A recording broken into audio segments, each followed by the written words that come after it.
जब से मेरठ में सौरभ जोशी राजपूत हत्याकांड हुआ है, तब से कुछ पति खौफ में हैं। ताजा मामला ग्वालियर के डबरा से सामने आया है।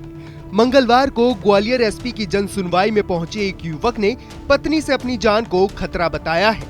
उसका कहना है कि 5 महीने पहले पत्नी पूजा जोशी अपने दोनों मासूम बेटियों को छोड़कर घर से सोना चांदी के जेवर और 2 लाख रुपए कैश लेकर अपने मायके चली गई है और तब से वो अपने मायके में ही डेरा डाल के बैठी है।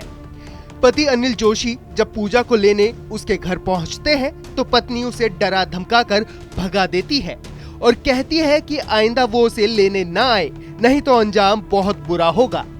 पति अनिल जोशी डबरा का रहने वाला है और उसने जन सुनवाई में पुलिस अधिकारियों को पत्नी की कई लोगों से मोबाइल चैट भी दिखाई है, जिसमें वो कई लोगों से संबंध रखते हुए नजर आ रही हैं।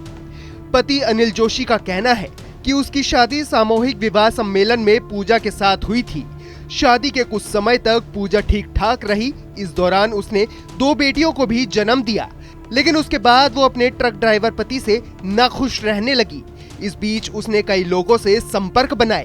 फेसबुक, इंस्टाग्राम और अन्य संचार माध्यमों से उसने लोगों के साथ अपने संबंध बनाए। अब अनिल को डर लगता है कि उसका भी कहीं हश्र मुस्कान और सौरभ राजपूत जैसा ना हो जाए। ये चीटिंग करती थी गैर मर्दों से हमारे पीछे, फेसबुक पे, इंस्टाग्राम पे। उसमें गंदी गंदी बातें भी करती थी। ये कहीं बोलती थी चलो अपन मरने चले, मरेंगे तो दोनों साथ में मरेंगे। बताती है कि आपके हस्बैंड क्या करते हैं, गाड़ी चलाते हैं। तो लोग बाग भी बोलते हैं, उसमें लिखा हुआ है फेसबुक में जो चीटिंग में कि अपने पति का फोन नहीं उठाया करो, आप गाड़ी पे निकल जाते हैं, घर से बाहर हो। धमकी दी है कोई बहुत लोगों से। इसने बोला है कि मैं तो 1 मिनट लगने दूंगी, इसको घर में से उठवा के मरवा दूंगी। तो हमको इस बात का लेके डर भी लगने लगा, क्योंकि बच्चे छोटे हैं हमारे। जैसे मेरठ कांड हुआ है, जैसे टुकड़े करवा के ये ड्रम में फंकवा देगी, मरवा देगी, हमारे बच्चे अनाथ हो जाएंगे। इस मामले में महिला थाना प्रभारी का कहना है कि शिकायत मिलने के बाद दोनों पक्षों को बुलाकर समझाइश दी जाएगी।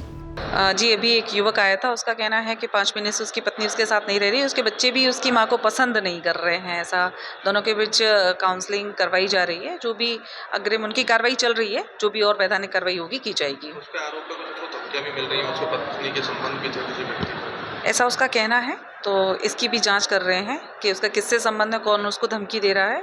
उसका मोबाइल लेके पूरा कॉल डिटेल निकाली जाएगी।